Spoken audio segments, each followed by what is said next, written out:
What's the craziest World War II fact that you know of? In the immediate aftermath of D-Day, American soldiers got fed up with not having sufficient toilet paper in their sea rations. They ended up blowing up vaults from war-torn banks and wiped their asses with millions in Reichsmarks across France, figuring that the money wasn't worth anything. They found out later that the marks were not nearly as devalued as they understood them to be. In the end, the damage to and recovery of the French economy was partly attributable to millions worth of German money left strewn about the French countryside covered in American caca. Bear with me on this one. In 1942, a company of Polish troops were evacuated from the Soviet Union and found their way to Iran. Along the way, they befriended a Syrian brown bear that they named Wojtek. They officially enlisted him as a private in the unit. The men ended up in Italy from 1943-44, bringing the bear along with them. It helped to carry heavy ammunition and quickly became a celebrity among the troops.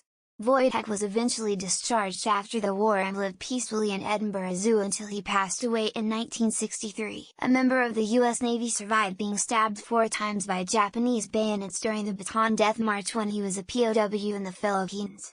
He buried a spoon in the ground before the march started and he promised he'd come back and retrieve when the war was over to prove he survived. In 1946, he returned to the Philippines and dug up the spoon to bring home. That man was my great-uncle, and my family still has that spoon 82 years later. Not the most crazy World War II fact, but it's one that's personal to my family. When the Nazis invaded the Soviet Union, they expected to take it very quickly. As the invasion started to creep into winter, Hitler refused to send the Wehrmacht winter clothes as it would be admitting that the invasion is going into winter. So instead a bunch of German soldiers froze their asses off and were likely less effective in combat. It's probably pretty hard to shoot straight when you're shivering uncontrollably. If Hitler had actually listened to his experienced generals, we might all be speaking German. In 1942, a company of Polish troops was evacuated from the Soviet Union and found their way to Iran. Along the way, they befriended a Syrian brown bear that they named Wojtek. They officially enlisted him as a private in the unit. The men ended up in Italy from 1943-44, bringing the bear along with them. It helped to carry heavy ammunition and quickly became a celebrity among the troops.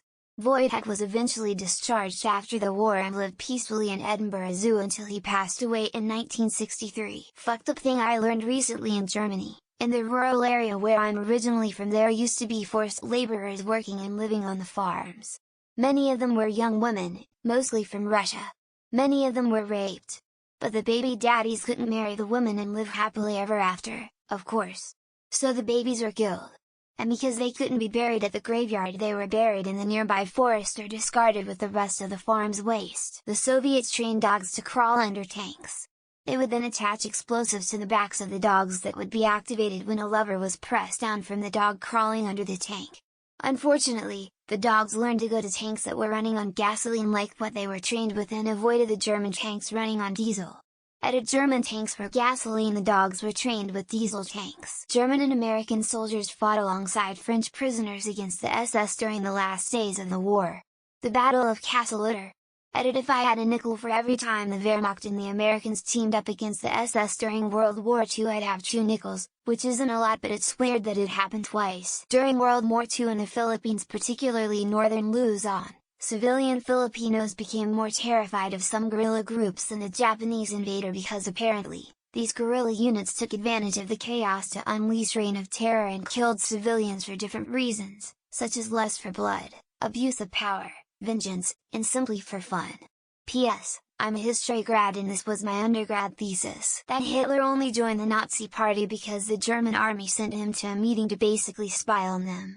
Someone was giving a speech suggesting Bavaria should leave Germany and join Austria. Hitler was enraged by this and went on a rant about why that was a bad idea. The other members were impressed and recruited him to join the party, and the rest is history. The Purple Heart medals at the United States awards to its wounded soldiers today were minted in preparation for the anticipated massive casualties that would result from a land invasion of Japan. And apparently I'm wrong, and the last of those World War II era medals were handed out in 2000 or 2010 or thereabouts. Thanks to several commenters for the correction. I vaguely remember a story about a, I think, British spy who worked himself up to officer rank in the Nazi army, and when the Nazis in Africa complained about the heat, he had them plant trees so the Nazis would have shade to cool off in.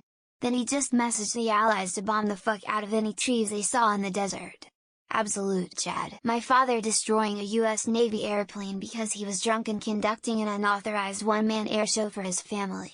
The Navy did nothing but assign him a new airplane. He was an instructor at the time and, later, send him off to his aircraft carrier to fight the Japanese. You just can't get away with shenanigans like that these days. The Germans worked out how to magnetize naval mines so that they were attracted to Allied ships, causing much more death, damage and injury.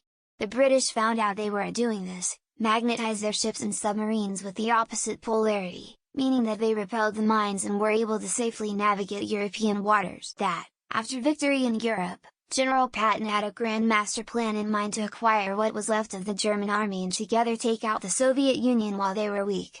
Edit depending on the source, some say he just wanted to use them to push the Soviets back out of Europe, restoring it to its pre-war borders. It's not a singular fact, but the sheer scale of the Eastern Front is simply staggering. It is, by far, the largest war ever fought. Even within the context of World War II, I can say with a fair degree of confidence that we will never see anything on that scale ever again. Technology has rendered such numbers somewhat ineffective. During the Berlin airlift, my dad was part of the Army Air Corps. He dropped out of HS to join and was in Britain as a teenager working on planes. He worked beside former Nazi airplane mechanics servicing the planes carrying cargo. He has some crazy stories about it. They all actually got along really well. Native Indian American Joseph Medicine Crow, while serving in World War II, unknowingly completed the requirements to become a Native Indian war chief. He led a war party across German lines without losing a man, touched an enemy without killing him, disarmed an enemy, and stole German soldiers' horses. My dad and his brother, Dan, ran into each other randomly in France. They turned around and saw each other, and they both yelled, "What are you doing here?" I have a couple of photos from that day.